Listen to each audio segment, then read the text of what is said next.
Webinar kita pada pagi hari ini yaitu strategi penyediaan benih kelapa unggul secara massal. Oke, yang pertama ini kita semua bersyukur bahwa komoditi perkebunan sekarang mendapat perhatian lebih ya. Tidak hanya kita tahu ada komoditi yang paling top yaitu sawit, sekarang sudah ada perhatian lebih kepada komoditi lainnya selain sawit, yaitu kelapa dan kakao. Ya, mereka sudah diprioritaskan untuk diberikan perhatian terutama pengembangannya dan berharap juga pada risetnya. Dan juga saya kira tidak kalah penting, ada di sampingnya si kelapa dan kakao ini adalah aren dan kopi. Ya, paduannya kelapa itu diberikan kesempatan untuk menanam kakao di antaranya, sedangkan aren itu bisa dipadukan dengan kopi. Semoga komoditi-komoditi ini terus mendapat perhatian dan memajukan perkebunan kita dan perekonomian Indonesia. Oke, ini saya ingin menyampaikan data dan fakta ya, kaitannya dengan perkelapaan kita sampai dengan uh, terkini ya, kondisi terkini. Ini data dari statistik perkebunan ya, tahun 2022-2024, kaitannya dengan tiga hal. Yang pertama luas ya. Luas areal itu kelapa ini berkurang kurang lebih 147.000 ya dari tahun 2017 sampai 2024. Kemudian produksi juga, jadi juga ada penurunan ya, tidak terlalu banyak penurunan. Ya, memang kelapa ini lebih dikuasai ataupun banyak tumbuh berkembang oleh perkebunan rakyat. Hanya sedikit perkebunan swasta ataupun perkebunan besar ya yang berkaitan dengan pengembangan kelapa beda dengan komoditi lainnya. Dan juga satu fakta bahwa produktivitasnya pun relatif tidak banyak perkembangan. Yang meningkat itu yang dikelola oleh pihak swasta, tentunya karena berhubungan dengan mungkin permodalan. Yang pasti ketiga uh, hal ini yaitu luas areal produksi, produktivitas ini, terutama yang dua tadi di atas itu uh, terus menurun. Ya, saya kira ini banyak hal penyebabnya, diantaranya juga dengan persaingan dengan komoditi lain, ya komoditi lain yang uh, menjadi komoditi yang membuat petani tertarik untuk mengembangkan. Ya, mereka meninggalkan kelapa, tetapi banyak perkembangan baru kaitannya dengan kelapa ini. Sebagian pengusaha swasta perkebunan mulai kembali, ya bukan kembali ke jalan yang benar, takut ada yang merasa salah. Ya, ini kembali ke jalan yang diharapkan. Kenapa? Banyak yang berharap dari komoditi yang sempat ditinggalkan ini bisa diperoleh manfaatan lebih, karena kalau dari komoditi yang kita tahu seperti sawit, walaupun itu menjadi juga fokus, tetapi secara pemanfaatan dia keunggulan kompetitif kelapa kalah dengan sawit. Tetapi keunggulan komparatif yaitu pemanfaatan produk dari kelapa. Ya, ini tetap kelapa yang menang. Kenapa? Dari sawit tidak akan pernah kita dapat santan, dari sawit kita tidak akan dapat air kelapa. Tapi minyak memang dia kalah dengan sawit. Itu saya kira fakta, dan perubahan-perubahan inilah yang ataupun kondisi seperti ini yang menyebabkan mungkin ya tetap ada yang mulai mengembangkan lagi kelapa ini. Berikutnya, dari kondisi berkurang itu tentunya perlu ada permajaan ataupun pengembangan baru. Kita fokus di permajaan. Seperti gambar yang sebelah kiri ini bisa kita lihat seperti apa kondisi kelapa yang sudah relatif sebagian sudah tua ya. Tua dalam arti sudah ditanam oleh kakek nenek kita. Ya, kita dapat warisan saja, dan sebagian juga sudah rusak oleh hama ataupun bencana alam, sehingga perlu ada permajaan, bahkan pengembangan baru. Kenapa? Karena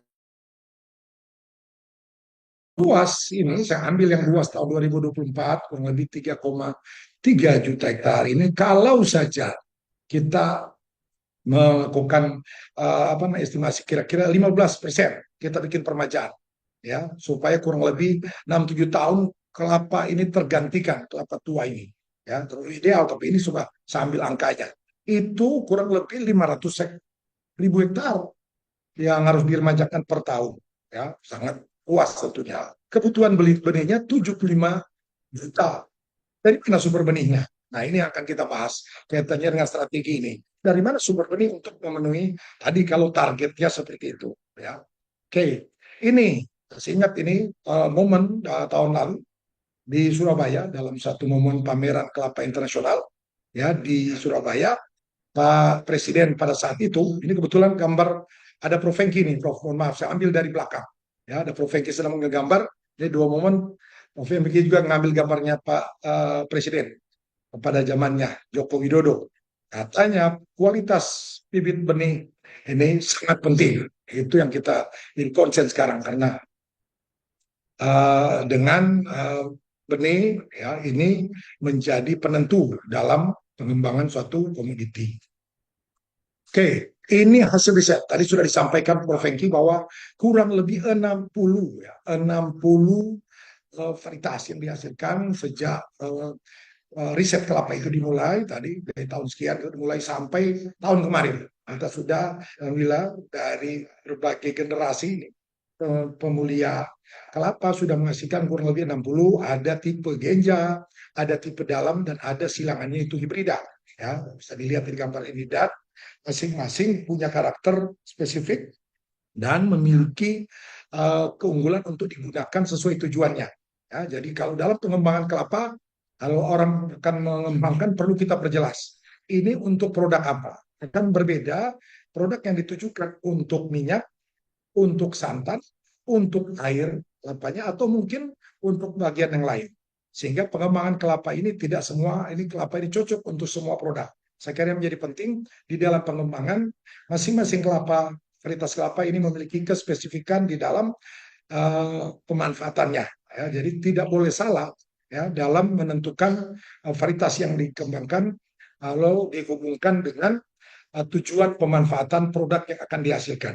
Ya pasti bahwa kita punya kekayaan hayati ini plasma nutfah kelapa yang luar biasa dari sekian banyak tersebar di seluruh Indonesia seperti disampaikan oleh Prof. Hengki tadi, tapi alhamdulillah sampai sekarang sudah kita berhasil ya, merilis sekian banyak varietas dan terus berjalan kita memanfaatkan sambil kita juga berharap ini bisa lanjut ya riset terkait rakitan kelapa hibrida baru karena kalau selama ini mungkin banyak di memanfaatkan plasma nutfah atau kekayaan hayati yang ada di daerah, ke depan kita harus merakit varietas-varietas unggul dari plasma nutfah yang ada. Berikutnya, ini hitung-hitungan secara cepat ya, mungkin ada sedikit kekeliruan, tapi saya kira ini kisarannya ada seperti yang bisa dilihat ini sumber dan jumlah benih kelapa saat ini ya sesuai dengan jenisnya tadi dan pun tipe dan maupun varietasnya.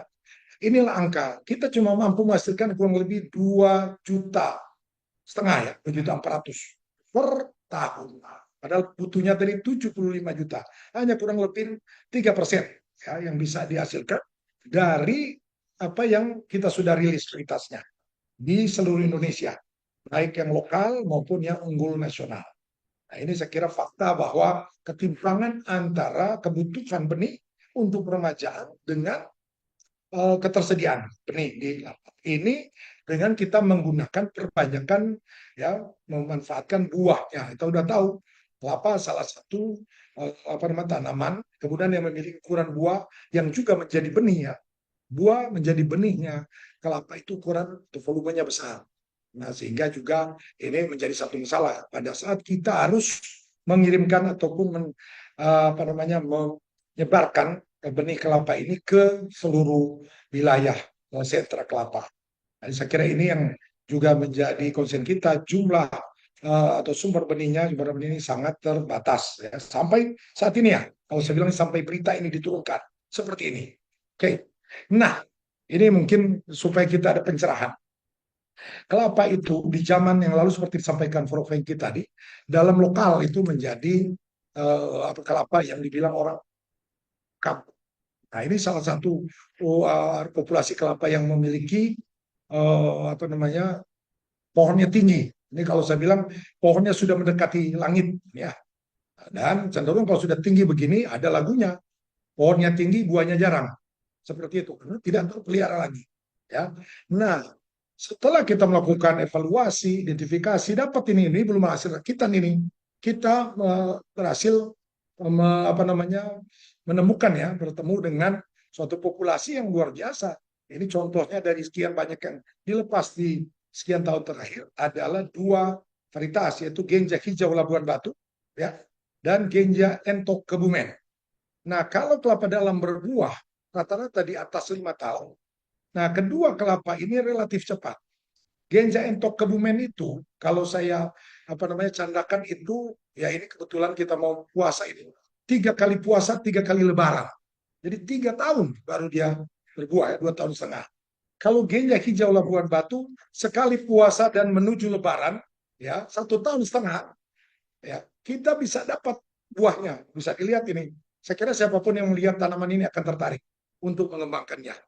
Nah, demikian, walaupun dia tadi cepat berbuah dan lambat bertambah tinggi, hanya kurang lebih 30-an senti per tahun. Jadi pada umur 10 tahun, hanya kurang lebih 2,5 meter sampai 3 meter tinggi tanamannya. Nah, tadi walaupun ini bagus, tetapi ketersediaan benihnya terbatas. Sehingga ke depan, ya nanti, karena ini dahulu, kini, dan nanti, bahwa satu keniscayaan kita harus masuk ke perbanyakan masalah. Ada yang namanya somatic embryogenesis, dan yang terakhir yang sedang ada sekarang adalah pengembangan melalui tunas aksial. Ya, kita berharap dari metode ini akan diperbanyak kelapa, ya tidak hanya satu jadi satu butiran, tapi satu jadi banyak. Nah, ini saya kira menjadi inti dari presentasi saya. Strategi penyediaan benih kelapa ke depan. Ya, yang pertama yaitu identifikasi, evaluasi, pendaftaran dan pelepasan varietas unggul lokal. Ini kita masih lakukan, ya. Kenapa? Karena kita mengoptimalkan potensi genetik, ya, yang ada di setiap sentra kelapa di Indonesia. Yang demikian varietas-varietas itu diperoleh dari kita mengidentifikasi dan mengevaluasi, kemudian kita proses pendaftaran dan pelepasan. Dan kita mendapatkan varietas-varietas unggul dari daerah yang kita berakhir pada sertifikasinya untuk bisa dikembangkan ke seluruh wilayah di Indonesia, ya. Jadi tidak hanya di wilayah sendiri. Itu satu output yang dari nomor satu. Nomor dua, pembangunan kebun induk benih sebar oleh pemerintah dan swasta. Nah, ini menjadi penting. Kenapa? Apa yang kita sudah lepas varietasnya harus ditindaklanjuti dengan pembangunan kebun induk. Karena dari populasi yang ada itu masih sangat beragam dan tercampur dengan tanaman lain, tanaman pelepah lain maksudnya. Sehingga kepastian secara genetik, ya, apalagi kemurnian itu tidak bisa kita jamin sepenuhnya. Ya, dengan kelapa Genja saja yang menyerbuk sendiri itu tidak bisa kita jamin kemurniannya. Ya, sehingga perlu ada pembangunan kebun induk dari nomor satu kita dapatkan populasi varietas kelapa unggul lokal ini, kita bentuk kebun, ya, dalam kurang lebih minimal disarankan 5 hektar. Ya, di 5 hektar itu akan ada tanaman semuanya sesuai dengan varietas yang kita lepas. Contoh, kalau kita punya kelapa Genja Entok, Genja Pandanwangi, Genja Labuan Batu, kita tanam dalam satu lingkungan ataupun populasi yang satu hamparan, ya, dan dihindarkan dari tanaman kelapa lain karena akan menyebabkan terjadinya ketercampuran atau kontaminasi serbuk dari kelapa yang di luar itu kalau tidak dibuat yang namanya isolasi, ya. Jadi harus ada isolasi, yang disarankan isolasi diantaranya adalah bambu, ya, bambu supaya dia tidak masuk di kebun kita. Itu yang kedua. Dan harapannya ini tidak hanya oleh pemerintah, karena kita tahu, kita harus akui ini di pemerintah dengan adanya perubahan konsentrasi di dalam program, gitu, kemudian juga anggaran, ya, berbagi dengan yang lain, sehingga ke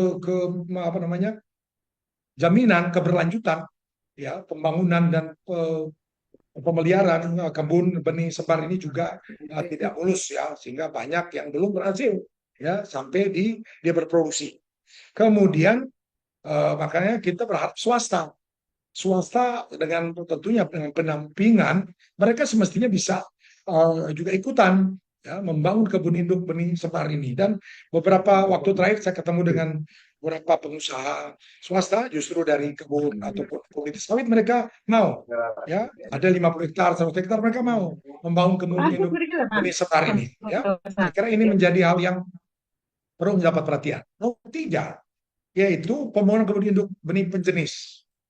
Penjenis bedanya dengan sebar, kalau sebar itu kita ambil saja dari populasi yang kita lepas, ya, seleksi dari pohon-pohon yang sesuai dengan varietasnya, ya, kebenaran varietas, kemudian kita mulai kumpul. Tetapi kemurniannya belum bisa dijamin, ya, sehingga perlu ada namanya pembangunan kebun jenis ini yang kita memilih pohon-pohon dari pohon apa namanya dari populasi tadi, kemudian kita lakukan pemurnian melalui penyerbukan sendiri, selfing. Dengan begitu kita dapat butiran-butiran kelapa dari pohon-pohon terpilih itu dan kita tanam di satu lokasi yang terisolir juga. Nah, memang ada langkah-langkah apa namanya yang sangat penting di situ, terutama bagaimana menjaga kemurnian secara genetik. Kita tingkatkan untuk genetiknya, dan ini bisa dilakukan saya kira oleh swasta. Kalau berharap dari pemerintah, saya kira banyak fokus pemerintah. Kita ke swasta yang nantinya nilai benih penjenis ini lebih tinggi dari benih sebar di dalam tentunya pemasarannya, supaya nanti swasta bersemangat untuk mengembangkannya. Dan dia wajib didampingi oleh pemulia, karena istilahnya benih penjenis itu juga dinamakan benih pemulia, karena ada pengawalan pemulia yang sangat ketat untuk menghasilkan benih berkualitas baik. Nomor 4, perakitan dan pembangunan kebun induk kelapa hibrida baru, bahwa dengan adanya kelapa-kelapa secara kita temukan di kelapa dan unggul lokal tadi, banyak tadi disampaikan oleh Prof. Eki, ya, genja-genja kita, kelapa dalam, itu semestinya ditingkatkan genetiknya melalui kita merakit, dan sudah ada yang dihasilkan sebenarnya, ya. Ada tadi kelapa Kina 1 sampai 5, ada kelapa hibrida Heng New yang Prof. Eki sebagai pemulianya, ya. Nah, ini diharapkan bisa lebih baik karena prinsip hibrida itu adalah hasil dari silangan yang lebih baik dari rata-rata tetuanya. Dengan demikian kita akan mendapatkan, ya, tanaman dengan hasil lebih baik.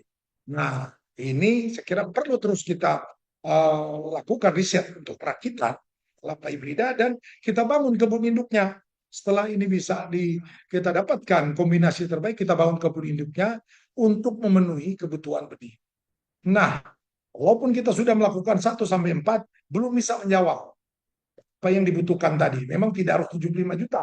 Ya, berapa persen saja dari situ, 10%, 20% dari yang kita bisa penuhi, semestinya bisa dilakukan kalau kita ada metode yang memungkinkan. Dan ini terbuka peluang. Yang kelima itu perbanyakkan masal kelapa, ya, yang unggul, ya, dan juga eksotik. Eksotik tadi seperti kopior, pandan wangi, unggul saya kira kelapa-kelapa dengan hasil apa namanya minyak maupun santan yang tinggi.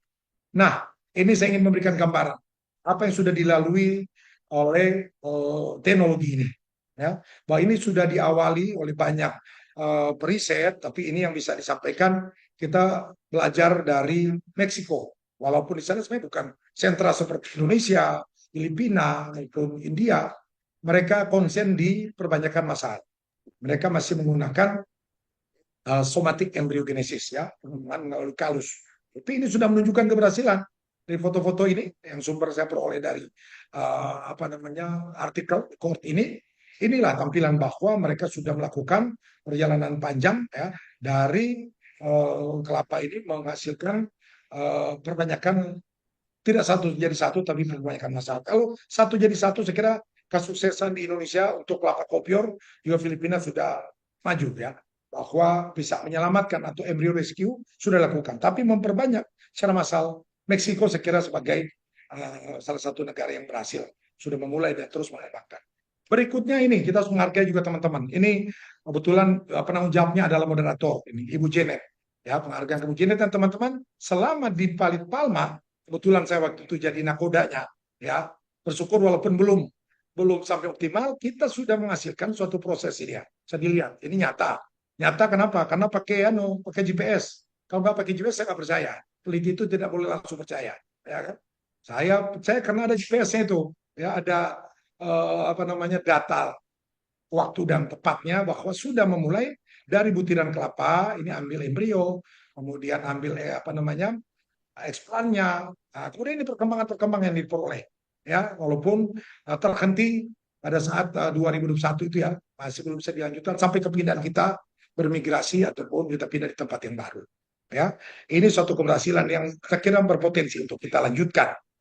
Nah, ini juga waktu itu bersama dengan itu teman-teman di pusat ya di laboratorium Puslitbang Perkebunan dan di BPBiogen juga melakukan ya kegiatan yang sama dan sudah menuju ke keberhasilan saya kira ya. Keberhasilan waktu itu masih menggunakan sebagian menggunakan yang somatic embryogenesis ya. Jadi saya kira ini bukan belum pernah kita sudah melakukan dan ini sangat berpotensi untuk kita lanjutkan. Ya, ini kenapa kita sekarang bersemangat lagi karena di negara yang bukan negara kelab yaitu Belgia ya Wim et al ini mereka tahun 2021 sudah memulai sesuatu yang berbeda. Kalau yang tadi melalui kalus, kalau ini yang tunas aksilar. Ya, memang kalau lihat dari ini dan kita baca dia tidak sebanyak berharap dari yang kalus ya. Tapi satu jadi banyak ini sudah terbukti menggunakan tunas aksilar. Jadi kalau bisa dilihat ini mungkin nanti detailnya kalau mau lebih itu ada Bu Janet dan teman-teman, ada Ketua Kelis kita Ibu Rosa juga yang bisa membantu para ini untuk menjelaskan lebih detail ya. Ini sangat teknis di lab ya. Terus saya ahlinya ke nuklir bukan ke ini. Jadi saya kira seperti ini perkembangannya dan ini menjadi penyemangat kita untuk bisa melakukan hal yang sama bahkan lebih. Nah, tahun 2025 alhamdulillah kita dapat riset ya, dapat pendana riset untuk bisa melakukan riset yang berkaitan dengan perkembangan atau perbanyakan masal. Ini ya, ini metodenya dan kita sudah mulai di bulan Januari kemarin persiapan dan kemarin kami sudah ke lapangan mengambil sampel dan sudah melakukan. Ini paling aneh nih, gambar terbaru nih. Ya, ini masih hangat-hangatnya ini. Hot from the oven, bahasa Manadonya. Ya kan? Masih panas, bukan cuma hangat ini teman-teman. Setelah dari lapang, ya kita mengambil sampel, kemudian mengeksekusi mengambil embrionya, ya. Kemudian lanjut ke teman-teman ini. Ini banyak gambar, tapi saya wakilkan ini saja. Yang tidak ada gambar yang sini, mohon maaf karena akan 2 jam saya bicara kalau banyak gambar ya dan berakhir di laboratorium saya kira ini ya untuk penanamannya dan saya kira berlanjut nanti berharap ini akan bertumbuh berkembang sesuai harapan. Saya kira ini yang menjadi penutup beberapa poin penting Bapak Ibu. Pertama, luas produksi dan kualitas kelapa ini terus menurun. Fakta menjadi perhatian. Yang kedua, permajaan. Segera ini, kalau tidak kita akan sulit mendapatkan kelapa muda lagi di pinggir jalan, apalagi mendapatkan santan ya di supermarket. Ya, kedua, mulai banyak swasta yang berminat. Nah ini, saya kemarin pada saat bertugas ke Pekanbaru ada 3 peminat. Ya, peminat dari contoh dari Sulawesi Tenggara, Konawe, kemudian dari Jambi, Tanjab Timur ya, kemudian dari Sumatera Selatan, ya dari Musi Banyuasin, ingin mengaman kelapa. Ini menggairahkan kita semua bahwa banyak yang sudah mulai kembali ke jalan yang diharapkan. Ya, harapkan bukan jalan yang benar.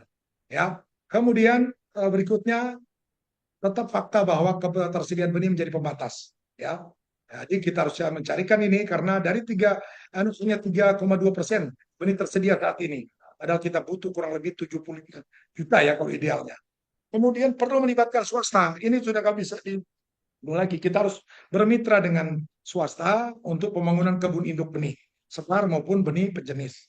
Berikutnya, saya kira ini semua perlu namanya dukungan ya selain doa ya juga dana dan fasilitas riset dalam perakitan varietas perbanyakan masal apa ini. Dan yang terakhir sekali riset perbanyakan masal ini ya berita terbaru dan mudah-mudahan ini menjadi terbaik buat kita sudah dilanjutkan lagi dan membutuhkan perhatian khusus serta kolaborasi dengan semua termasuk pihak swasta.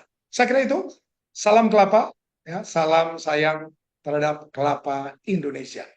Wabillahi taufik wal hidayah. Assalamualaikum.